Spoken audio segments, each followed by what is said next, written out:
Chamber is back. G2 are the only team in the world to dig up this forgotten sentinel on Abyss, and he paid dividends. In this match against Trace Esports, G2 Eiffel Towered this Chinese powerhouse 13-3. Every round, NA's Last Hope showed off one of 7 different broken teleport spots, which carried every single battle. But G2 are the only team to play Chamber on this map. He can't be that good, right? Well, bad news everyone, Chamber is risen from the dead, and he's here to stay.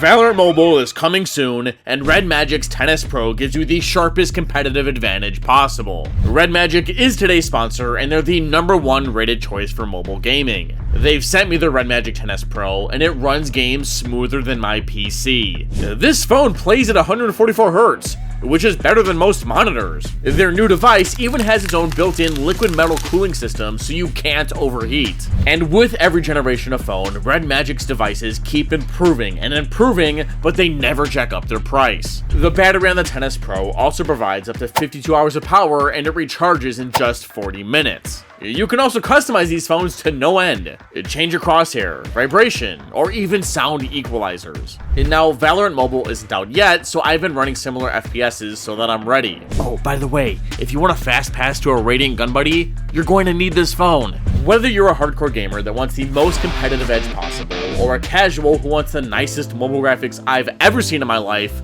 why waste time with any other device? So to learn about Magic and their top-of-the-line gaming phones, be sure to click my link down in the description. So, why Chamber? Well, Abyss is filled to the brim with long-range angles. Anchoring either site, 30 meters. Fighting mid, 40 meters. Contesting either main, another 30 meters. And Chamber loves fighting long-range angles with his Pocket Guardian and free Operator ult that also stalls pushes. So combine those with the different flavors of Rendezvous that Leaf has on this map, and that's a recipe for a free win. Starting with Pistol, G2 are positioned in a 2-1-2 where Breach is supporting Chamber on A, Yoru can do whatever he wants in mid and be relatively safe, and these two anchor B. Wait, Teets, why is Chamber playing in front of his trip? Shouldn't it be holding something that he's not? You know, I thought the same thing, Jimmy, but then I thought harder. On Abyss, Sentinels can either spread their setups out for info, or bunch it up on the site they're playing to stall. If G2 wanted info, sure, put the bot in mid or something. But if Leaf wants to make this play and get on this off angle, then there's no good spot to put his trademark. Vents? There's a door there. So by putting his trip next to his Rendezvous, Chamber can teleport, the offense think he's close to the entrance and try to run him down, but instead, they get slowed.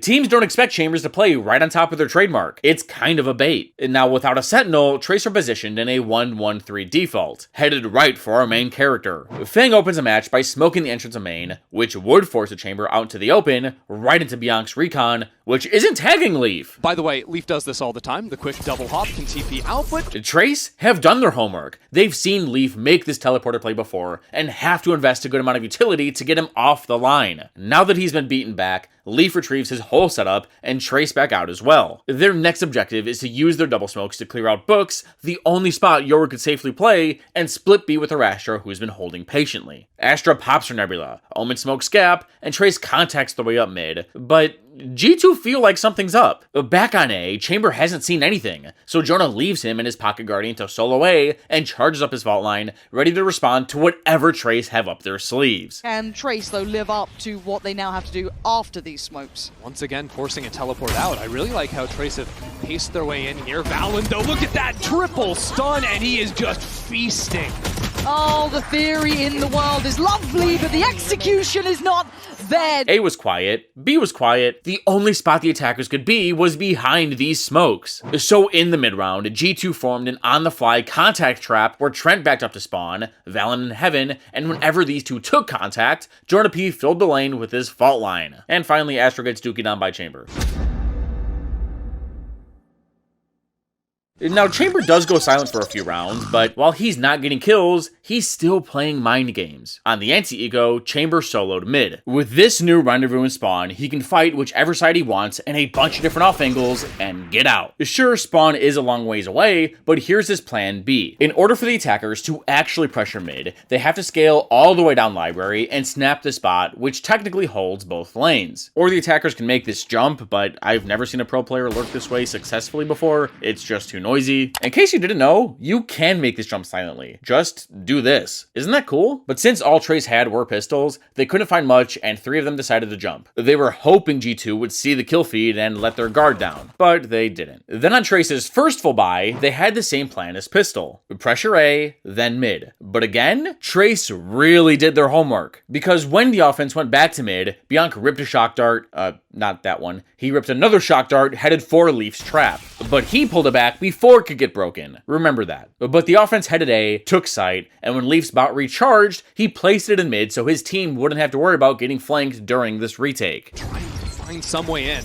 Yeah, they're already getting pretty close here. They've made it pretty far out towards side. Kai needs to be ready for this. Trent's already got a trade. Kai does well to pivot around and turn on a dime, but Kai wants more, and that's a little too greedy for my taste. Trying to play out as best he can, potentially call up his own number, but now G2 have step on the site. Now we've got to look at this post plant. Where's that utility? Where's the pressure? Where's the kills? It's now down to just one. Jonah P in a 1v2. Surely Trace have done enough here. They have. Then on round 4, he put his trip further up. Sure, it's easier to break, but now it won't get shocked. The offense went A again. Trent swung out like a crazy person and tried to be a hero, which led to a G2 timeout. Hey Chamber, we're getting mashed on A. Can you just, kill them all? Dude, I'm literally just a leaf. Coming out of the timeout, G2 aren't showing the adjustments that they're making. In these first 4 rounds, A's been a huge hole. Trace winning both their rounds really convincingly. So naturally, you'd think G2 would reinforce that part of the map, right? Wrong. They're stacking B, but with a brand new TP for Chamber to blitz the offense. Now Luo King needs to be careful, or he's going to get plowed. G2 sprints past the buy barrier, Astra smokes heaven, Yoru lobs a flash, and Breach stuns. It shouldn't, so maybe I'll have to eat my words again. Maybe not. Laughing, that's lovely. Well, that didn't work, but why didn't Sova do anything? Wouldn't a recon dart help Chamber? Maybe the defense won't expect him here? He's gonna run it in, do it himself. Good. I'm glad I brought up how clean this looks. They do manage to clear out Trent, and it should be 5 standing really nice. That's lovely for them. Okay, hold on. This might be a stretch, but I think G2's plan was to throw so many people at Astra that if they died, Trace wouldn't expect Trent on site, and he would dookie on them. This is actually a really old Counter-Strike strat where 3 people would charge down Banana, die, and the offense don't expect the 2 people hiding, and they get a ton of kills. Or Steel and Hiko did this on 100 Thieves back in the old days. 3 defenders ran down A main, these 2 hit backside with some of their shorties, and won. But if that's the case here, why not have Chamber use his Headhunter and give the Vandal to Sova?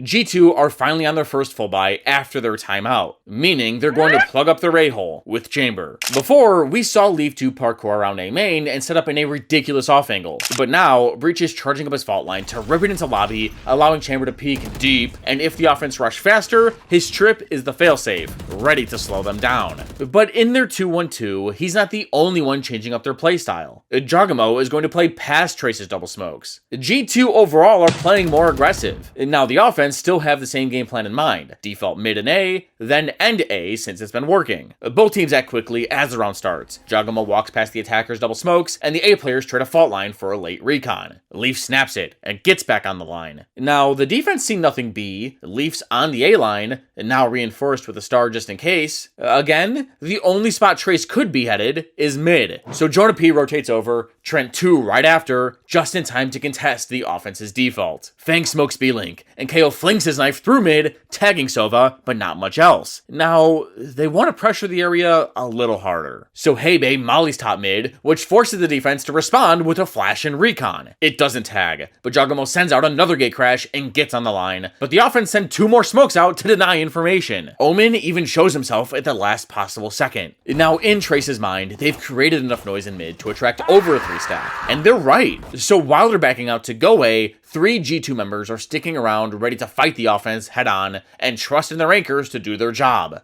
To it though, does Leaf get cleared? They've got a drone for it. Does he care? No, he doesn't! If you're playing against a chamber, you have to be ready at all times. Land that drone dart, pre-fire off its vision, or you're going to get punished. The worst part for Trace is that they now only have space on A, and they lost their space maker. Jogamo clears mid thoroughly, it's not mid, Astra's still bored, and the offense have to be going A. Jonah drops back to support Leaf, and the attackers try to scrap together and execute without a duelist. Bianc lines up a recon, Low King places 3 stars, but they're cancelled by Jonah's Aftershock, Trace Paranoia, and 0 Point. Add in a couple shock darts, Fang one-ways ledge, and the offense pour out of main. The defense cancelled out a lot of their utility with this kaboom. Why not try and hold out? Or fly out of heaven, Breach? You think I didn't catch that flash? Well, because Jogamo didn't see a soul in mid, him and Trent have trekked down mid, which means G2's plan is to retake through 3 different chokes. So, their plan turns into this. Chamber contains, while Breach and Astra support these 2 through main with their soon-to-be recharged fault line and stars. Doing this? Sure to suffocate the offense. Do they run into technically 4 people in main? Going up heaven is risky, and in spawn, Chamber has his rendezvous back down. That's 2 players. That's gonna be so much, and Trent's so aware! As soon as Omen falls, Breach stuns, a recon flies, and Yoru flashes. Main is clear, and the offense realize they're being crunched. Trace need breathing room, push spawn, and spot Chamber looking fine as hell in that golden vest. They can't push a man who looks that good and can get out instantly. But what other choice do they have? All 3 lanes are instant death. Towards CT, but Leaf heads up work. Really hard to dig out of that deeper position. He's just gonna hold it safe, force them back on the fight, and G2 clearing house. They've had their answer. They found their cure to the woes, leaving Hebei as a formality to the outcome. Trace have now realized that G2 have fixed the early A issues by plugging Chamber in to stop the bleeding. So how do you stop a defender who can't stop peeking? Use an op. Once posted, anyone who's getting too aggressive will die. Other sentinels maintain info with their trips, bots, or walls, but Chamber? He has to peek in order to find value. And that makes Trace's plan simple. Punish Chamber with an Elo cannon in their 1-1-3, while G2 have swapped Breach and Sova. From this cubby, Jonah P can fill the entirety of ramp with his fault line, while Trent can still set up Leaf with his reconnaissance instead of a stun. Round 7 opens the same as last. Trace tries to deny info with her double smokes, but Jogamo strolls right past and slots behind a bookshelf. Fang feels like these bubbles are enough protection, peeks, and trade shots with Jogamo. He backs down, Jog takes his portal, neither team controls mid. But with enough attention dragged there, the offense creep up A, thinking it should be weaker. Leaf.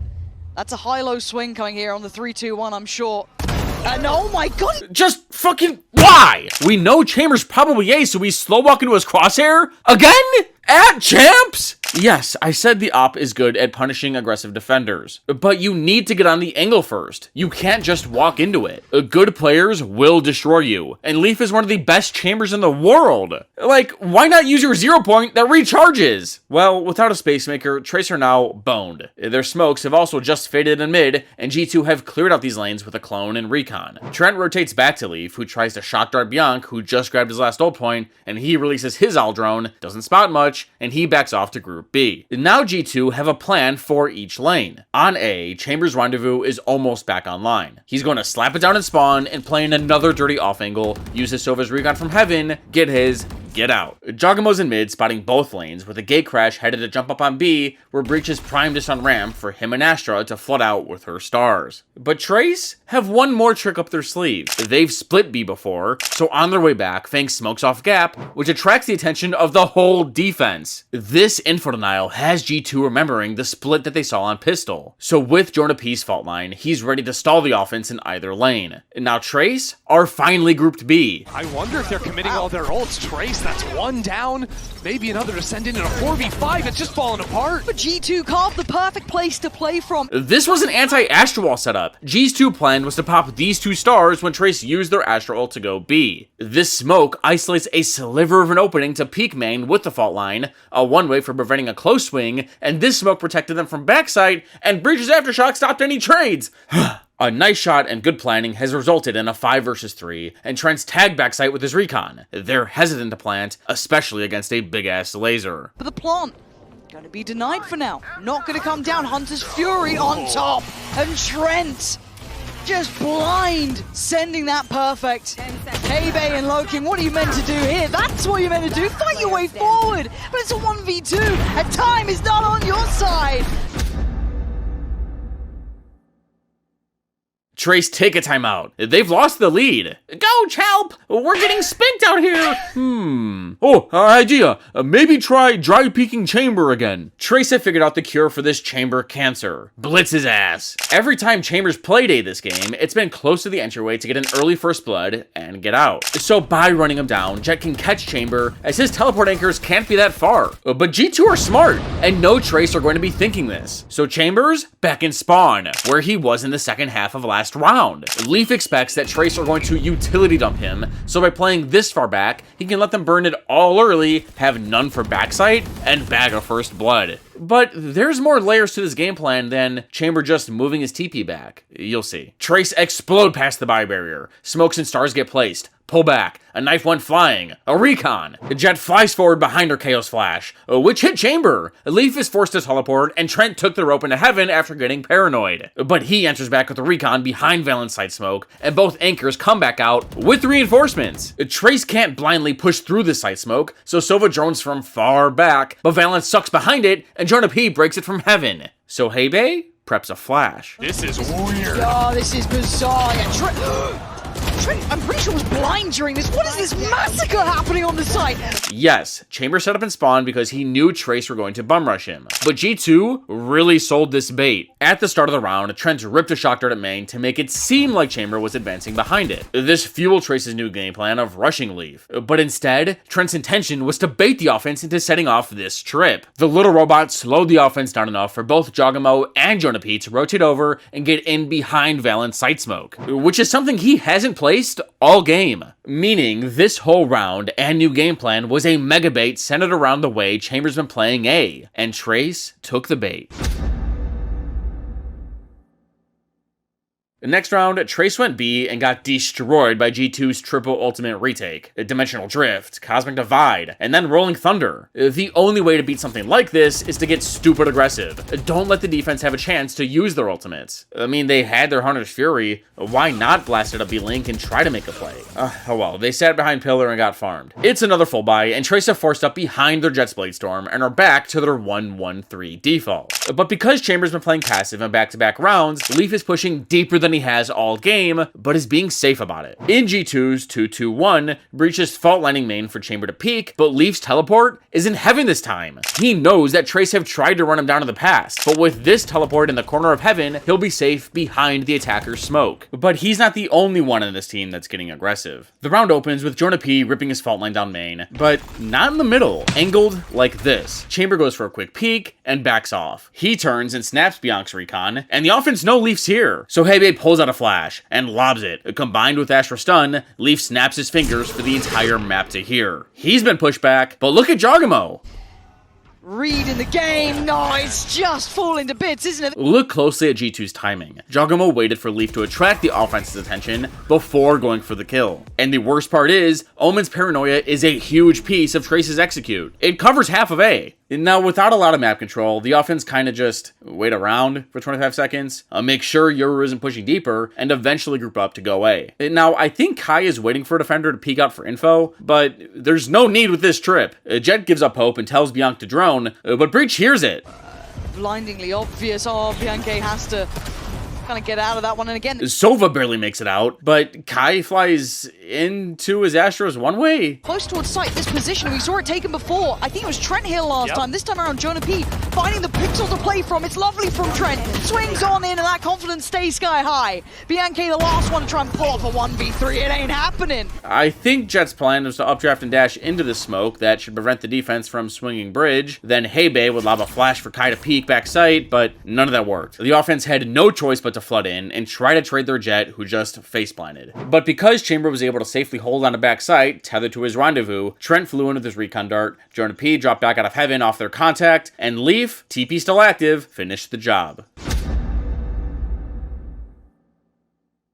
A worked at first, but it got shut down. Trace got spanked on B. Maybe the offense try mid? Well, Chamber's there too. Leaf's been everywhere Trace turn. And now it looks like they're headed A this round, but G2 have a big play in store to change their mind. The last round of the half starts with the offense placing two smokes, one for A, one for mid. Chamber walks right past, and Trent rips a dart that lands behind the offense for Breach to stun. Trent ults, and profit. But I think the dart messed up? I'm not sure. Well, the offense move up and activate their owl drone, this time further back to prevent getting aftershocked or ulted. Trent shocks back in response to try and stop the drone, but it doesn't go far. Trace feel like they've created a big question mark in A behind the smoke and head to mid to do the same. It takes them about 10 seconds to do so, but in that time, Jogamo jumped off the cliff? I'm just kidding. He's been doing this all game to check for info. But on A, Trent's also droned out this question mark. So if both mains are empty, Leaf has to be ready. You've still got Leaf. Yeah. With the big green, basically, at this point. Yeah, what are you meant to do? Like, how are you meant to clear this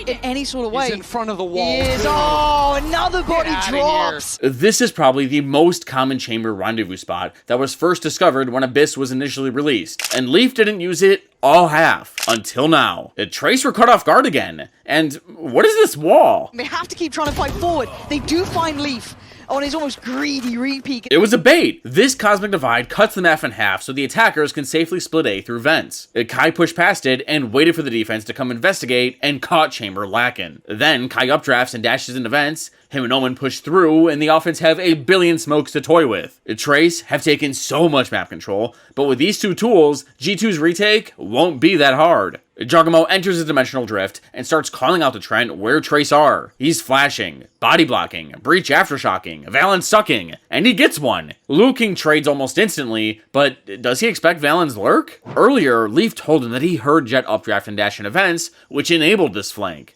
Time is on their side until then. He falls and the offense are surrounded. They need space somewhere, but pushing through their own smoke is risky. Anything can be behind it. Liu King was so deadly from backside back when Trace were winning their rounds. He's got to show up in a big way because it's him against the world. Oh, Feng Feng a 1v3. He's got pressure left, right, and center. G2. Chamber is not a troll pick, guys, especially on Lotus. A Fnatic got destroyed by this one TP. You gotta see it for yourself.